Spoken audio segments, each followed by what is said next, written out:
isu strategis itu dirumuskan berdasarkan NSPK, norma standar prosedur dan kriteria, dokumen perencanaan lain-lain yang sifatnya, nah, biar teman-teman bisa paham bedanya permasalahan dan isu strategis di mana.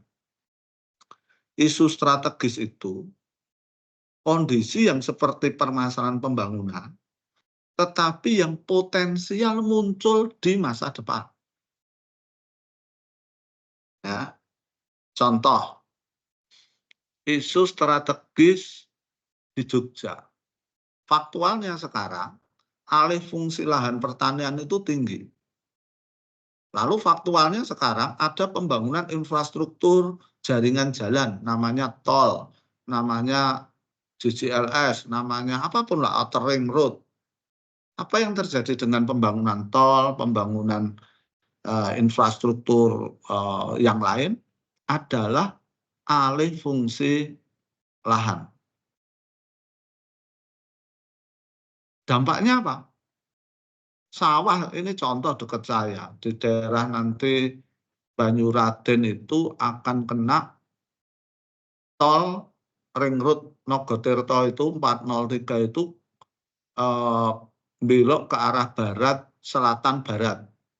Jadi titik perempatan 403 itu nanti itu layang, lalu turun ke situ ke arah Mejing, itu menerabas sawah yang selama ini produktif.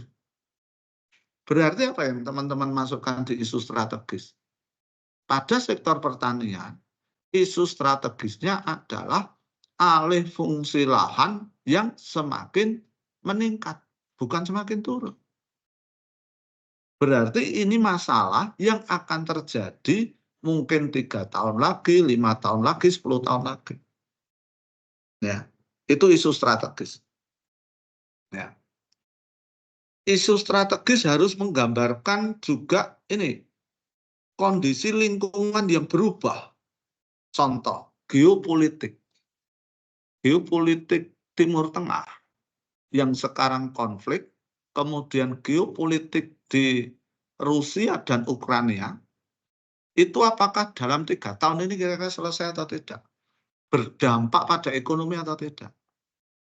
Nah, kalau konflik Timur Tengah itu meningkat, lalu Rusia dan Ukraina itu enggak selesai, yang akan terjadi adalah harga minyak mentah, BBM, itu akan naik. Harga minyak internasional itu akan naik. Itu lingkungan eksternal yang berdampak pada Indonesia. Berarti apa nanti? Lingkungan eksternal, geopolitik yang berubah ini akan berdampak pada satu, misalnya ketercukupan bahan baku industri yang basisnya impor.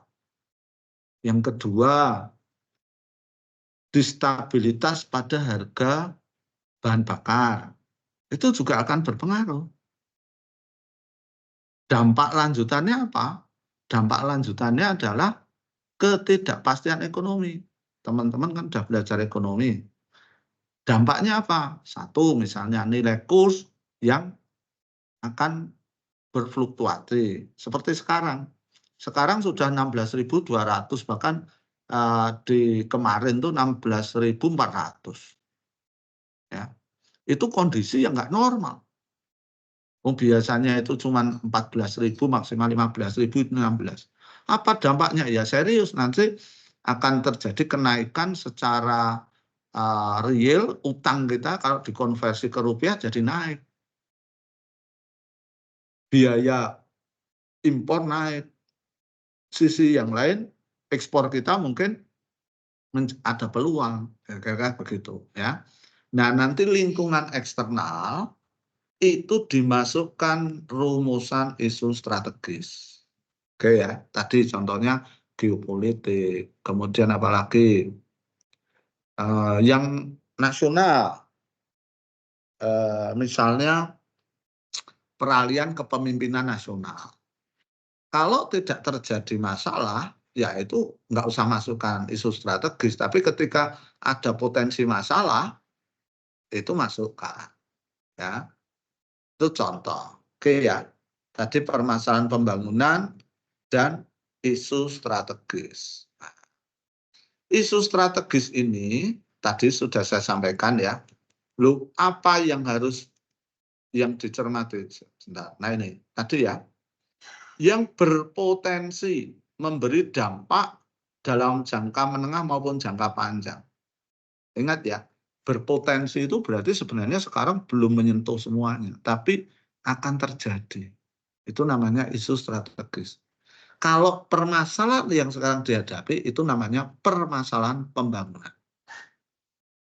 Jadi kalau nanti Anda diminta, Mas, tugas merumuskan permasalahan pembangunan di kabupaten tempat Anda tinggal masing-masing. Dan isu strategis pembangunannya apa? Jangan lupa semua kabupaten kota ini sekarang sedang menyusun RPJMD. Ya, yang kemarin kan ada namanya RPD, Rencana Pembangunan Daerah, karena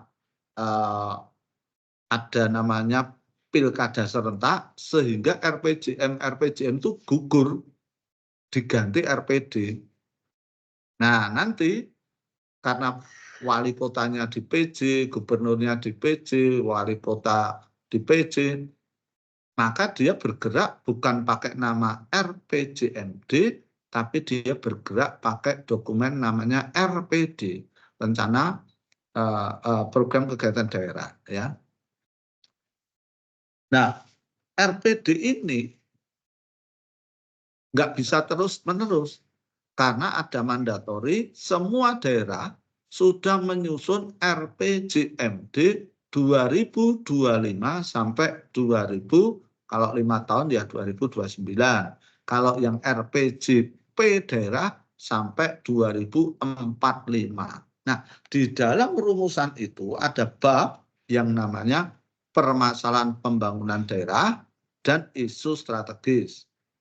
Tadi sudah saya sampaikan, permasalahan itu adalah gap atau apa ya? Gap itu apa? Ketimpangan antara yang seharusnya dengan yang terjadi, antara yang diharapkan, yang expected dengan yang terjadi. Itu masalah. Pada semua aspek, ya. Aspek tata kelola, aspek pemerintahan, aspek ekonomi sektoral, aspek sosial, dan seterusnya. Yang kedua, di dalam bab itu juga ada rumusan isu strategis daerah. Apa itu rumusan strategis daerah? Adalah sesuatu yang menggambarkan dinamika lingkungan eksternal yang berpotensi. Ingat ya, berpotensi berdampak di masa depan itu, jangka menengah atau jangka panjang berdampak. Contoh tadi, geopolitik, itu isu strategis. Ya, apalagi fenomena penuaan, ya, negara Jepang, Jerman, dan negara-negara Eropa sekarang itu menghadapi permasalahan serius yang berpotensi berdampak pada masa depan. Apa itu? Fenomena di mana ada penuaan, usia rata-rata orang hidup tua, nggak mati-mati. Sisi yang lain, anak muda nggak mau nikah, punya anak. Sehingga populasinya defisit.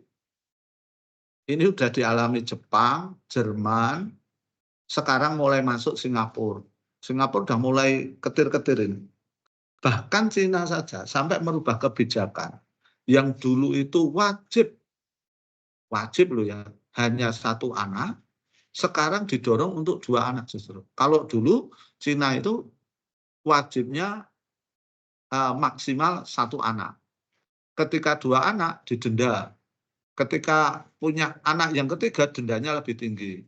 Sekarang enggak, sudah dilonggarkan. Sekarang batasnya 2. Kenapa? Karena dia tahu lingkungan eksternalnya yang membahayakan negara itu tentang populasi yang defisit. Apa dampaknya? Produktivitas. Dalam jangka panjang, produktivitas orangnya akan turun. isinya orang-orang pensiunan, isinya orang tua, sementara industri memerlukan anak muda. Nah, ketika orang tua itu kan menjadi beban fiskal, panti jompo, naik kereta kalau pensiunan itu diskon misalnya 25%, berarti kan kehilangan 25%, ya kan, dari pendapatan. Masuk museum gratis, masuk naik angkot itu kalau manula itu gratis. Nah, itu contoh-contoh fiskal negara akan terbebani. Nah, itu isu strategis.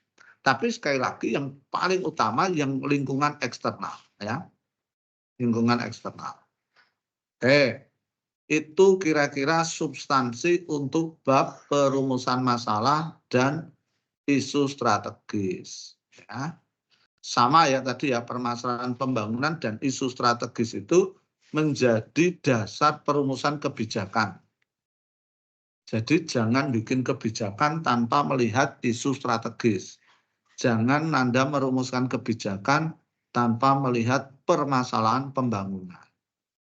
Kira-kira begitu. Sampai di sini teman-teman ada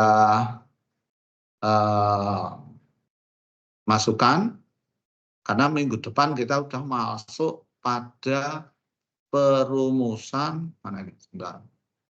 Minggu depan itu kita masuk materi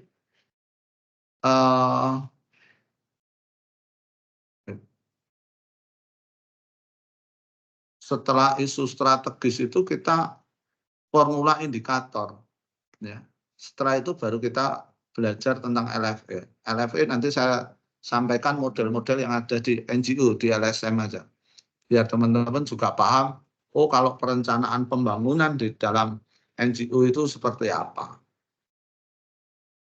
Oke, sampai di sini. Silakan kalau ada pertanyaan. Enak loh.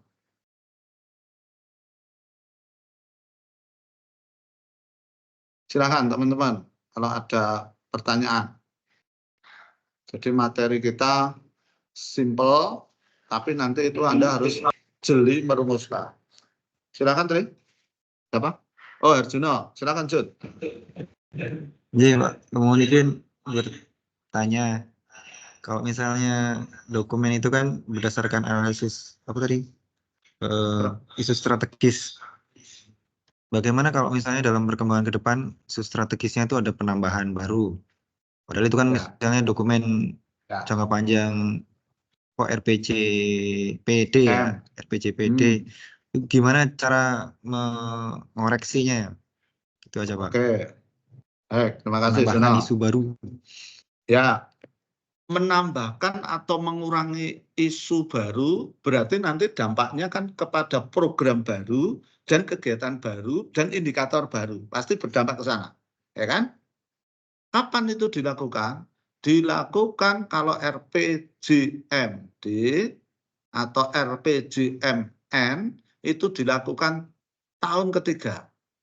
Namanya review RPJMD. Review RPJMN, review RPJP. Oke. Jadi ada ruang di dalam perencanaan pembangunan itu dokumen yang 5 tahun boleh disesuaikan, boleh ditambah, boleh dikurangi. Kapan? Tahun ketiga. Tahun ketiga. Itu Jun. Jadi ada ruang, tetap ada ruang. Contoh ya, RPJM rata-rata kita waktu tahun 2019 sampai 2024 ya, atau 24 ya, kurang lebih, itu mana ada perencanaan yang memasukkan ada bencana COVID. Teman-teman ingat itu? Nggak ada tuh yang COVID yang Anda proyeksikan, merencanakan saat itu tahun 2018. Diketok 2019. Siapa yang merencanakan di dalam RPJMD-nya provinsi atau kabupaten atau kota akan ada bencana non alam namanya COVID di tahun 2020-2021? Nggak ada. Wah, itu ngeri sekali. Akhirnya semua data nggak tercapai. Bayangin tuh, ada lockdown, ya toh? Ada realokasi anggaran harusnya untuk petani, untuk ini digunakan untuk obat COVID, untuk penanganan COVID, untuk APD, ya kan? Semua refocusing, maka muncul namanya istilah refocusing anggaran. Siapa yang merencanakan akan membuat rumah sakit darurat? Nggak ada. Maka RPJM-nya langsung dirubah semua, disesuaikan. Ya, itu contoh. Jadi ruang untuk menambah atau mengurangi isu strategis maupun permasalahan itu biasanya di tahun ketiga dalam topik namanya review RPJMD, lalu nanti dirubah namanya menyusun RPJMD perubahan atau setelah disesuaikan. Boleh, ya boleh karena itu dimungkinkan oleh undang-undang. Oke, silakan yang lain. Enggak apa-apa. Masih cukup waktu ini, teman-teman, kalau ada. Ketoke simpel ning ora gampang waktu Anda merumuskan nanti. Caranya bagaimana biar kamu nanti merumuskannya peka. Anda buka aja RPJMD yang tahun terakhir, download, buka bab berapa ya? Bab 4 ya, isu strategis sama salah. Di situ mulai Anda lihat kalau daerah ini apa, daerah ini apa, daerah ini apa. Contoh tadi di Jogja. Jogja ini kemiskinan di nomor 1, isu strategis.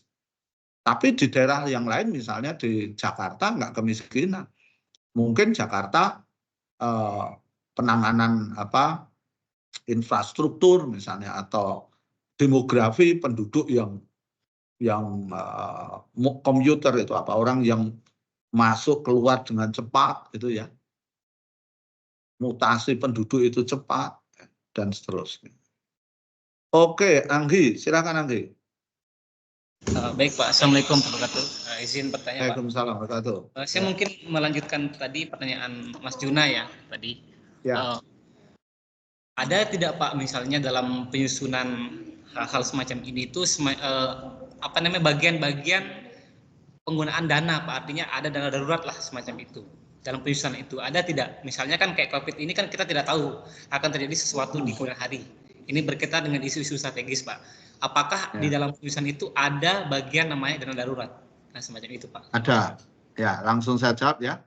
Dalam perencanaan APBD, anggaran pembangunan belanja dan pendapatan daerah ataupun APBN, selalu ada slot atau rekening yang namanya dana cadangan. Ya. Bahkan dana tak terduga, istilah itu yang dipakai ya. Dana ya bisa bantuan dari tidak terduga, dana cadangan dan seterusnya, itu pengistilahan aja. Tapi ada, ya ada. Tapi biasanya ada ini digunakan untuk apa? Biasanya satu, dia menggunakan dasar tahun-tahun sebelumnya. Oh, setiap tahun itu, misalnya kayak Riau itu selalu banjir. Oke, kalau gitu karena ada banjir, maka dia selalu mencadangkan dana penanganan bencana alam. Ya kan? Nah, itu ada deh. Tapi berapa besarnya? Ya rasio. Nah, kalau nanti nggak dipakai, nanti kalau nggak dipakai digunakan untuk silpa, untuk perencanaan APBD perubahan. Adanya begitu. Tapi waktu COVID kemarin, semua APBN, APBD seluruh Indonesia tidak ada yang menyiapkan cadangan yang cukup. Akhirnya membuat APBD perubahan. APBD perubahan dengan judul refocusing. Contoh, harusnya ada pembangunan jembatan, coret, jembatan nggak jadi. Di refocusing yang anggaran 10 miliar jembatan digunakan untuk rumah sakit tanggap darurat COVID, untuk membeli nutrisi, untuk membeli APD. Saat itu terjadi. Semua direfocusing. Ya. Nah, Pertanyaannya, kenapa refocusing dilakukan? Karena dana cadangan yang kita ditanyakan itu tidak cukup. Karena di luar ekspektasi. Dia mencadangkan misalnya hanya 10%, ternyata keluarnya 80%. Tekor itu. Maka kalau Anda lihat, waktu COVID, semua negara termasuk Indonesia defisitnya melampaui yang ditetapkan undang-undang. Tapi boleh, ya boleh karena penanganan darurat. Faktor kemanusiaan itu jadi prioritas. Contoh bencana Lumajang. Kalau di Jogja ya bencana lahar dingin Merapi. Jogja itu untuk wilayah provinsi dan Kabupaten Sleman menganggarkan anggaran yang cukup untuk penanganan erupsi Merapi. Itu ada.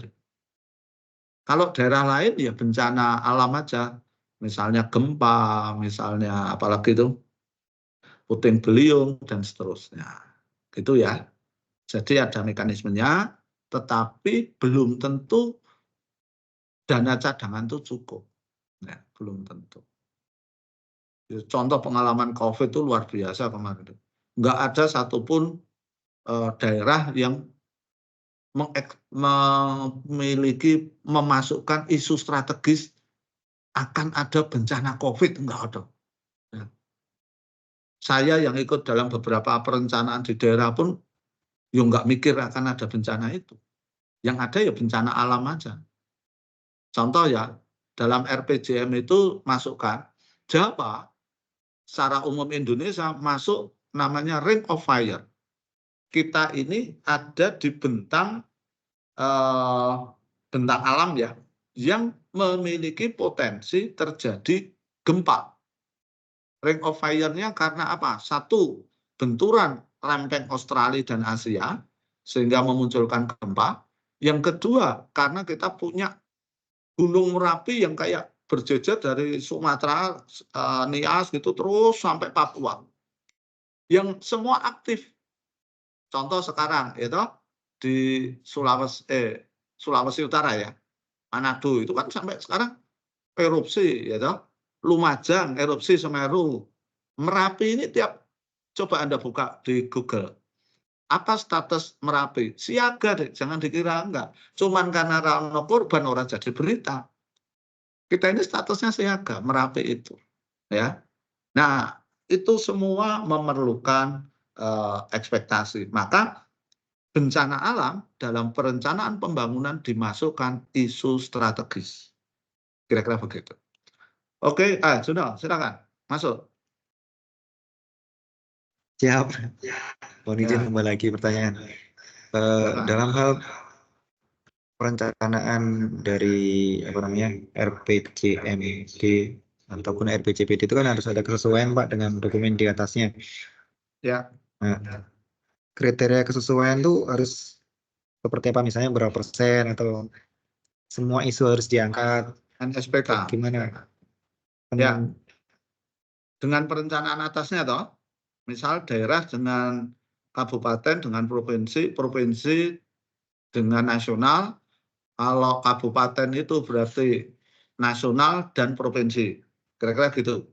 Jadi setiap perencanaan pembangunan harus mereferensi perencanaan pusat atau nasional, perencanaan daerah yang di atasnya. Kalau misalnya untuk Sleman harus mengacu dua, perencanaan nasional RPJMN dan RPJPN dan RPJMN dan RPJMD dan RPJPD DIY. Kalau untuk DIY ngacunya nasional. Jadi ada stage, ada tahapan. Berapa yang di-refer? Tidak ada standarnya. Tetapi ketika itu relevan harus dimasukkan. Contoh ya, nasional memasukkan misalnya perubahan iklim. Coba cek nanti. Perubahan iklim, climate change, itu jadi isu nasional. Pertanyaannya, kalau misalnya kabupaten yang nggak pernah ada, ya ayam tentrem, nggak ada perubahan iklim yang signifikan, ya nggak harus dimasukkan. Tapi mana ada di Indonesia yang tidak memasukkan climate change, perubahan iklim. Mesti dimasukkan. Kira-kira gitu. Lalu kalau isu isu yang sifatnya lokal, misalnya Papua Barat dengan Sorong sebagai kabupaten, Papua Barat sebagai provinsi. Di sana memasukkan isu stabilitas keamanan wilayah. Itu masuk itu. Pertanyaannya, Sorong masuk enggak? Enggak perlu, karena Sorong itu aman. Tapi kalau Papua Barat yang pegunungan, ya dimasukkan, karena di sana pusat konfliknya. Ya. Jogja, ya nggak perlu memasukkan juga. Kebetulan tidak inland ya, misalnya yang Papua. Kalau Jogja dalam konteks DIY, contoh dalam konteks DIY, kota Jogja maksud saya. Kota Jogja ada masalah serius tentang sampah misalnya. Penanganan sampah yang namanya desentralisasi sampah itu masuk isu strategis. Desentralisasi sampah. Nah, apakah di nasional ada? Nggak ada itu. Berarti nasional dan daerah bisa berbeda. Yang diadopsi yang relevan memang menjadi permasalahan daerah. Misalnya tadi climate change, perubahan iklim itu di nasional ada. Di Jogja mesti masuk.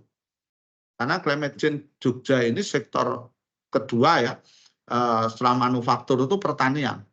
Nah ketika pertanian ini menjadi permasalahan, nah climate change bermasalah. Ya. Climate change itu juga berdampak pada bencana alam. Contoh ini dampak yang serius itu di Kalimantan.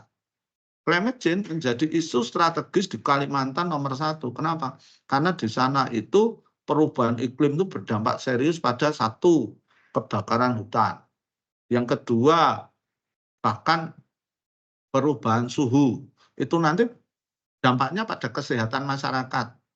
Seperti sekarang ini, serangan heat attack gitu ya.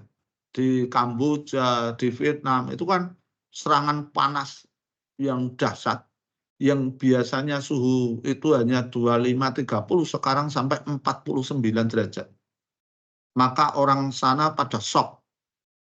Kalau orang Arab, enggak urusan, orang Arab udah biasa, 35-45 biasa. Pertanyaannya, Indonesia akan kena enggak?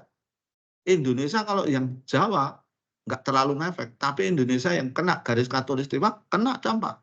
Contohnya Pontianak, Kalimantan Barat, Kalimantan Tengah, itu kena isu iklim yang luar biasa itu. Ya. Dampaknya itu serius pada kesehatan, pada nanti produktivitas kerja, pada kebencanaan alam. Itu contoh. Oke ya, jadi enggak, sekali lagi saya refer pertanyaannya Mas Juno tadi, tidak ada harus berapa persen, tidak ada standarnya. Tetapi mana yang relevan dimasukkan. Kalau relevan kok Anda nggak memasukkan, nanti implikasinya serius. Implikasinya pada turunan program dan kegiatan. Jadi nggak nyambung. Nah, padahal kalau pusat itu APBN itu kan nggak punya wilayah. Yang punya wilayah kan daerah.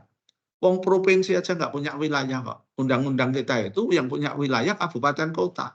Sehingga kalau di kabupaten kota tidak memasukkan inline dengan perencanaan nasional, nanti ada peluang di mana kita nggak dapat kesempatan pembiayaan dari APBN karena tidak memasukkan itu sebagai permasalahan daerah. Kira-kira gitu.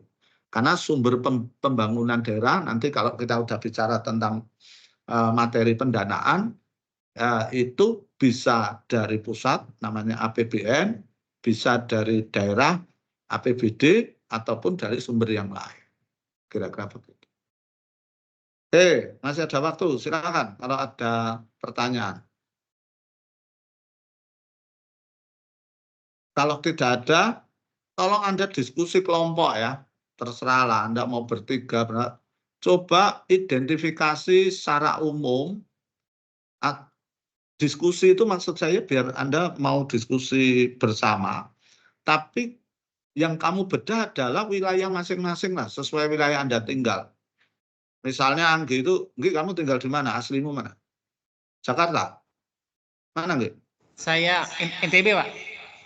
NTB. Nah, kamu coba nanti download RPJMD NTB.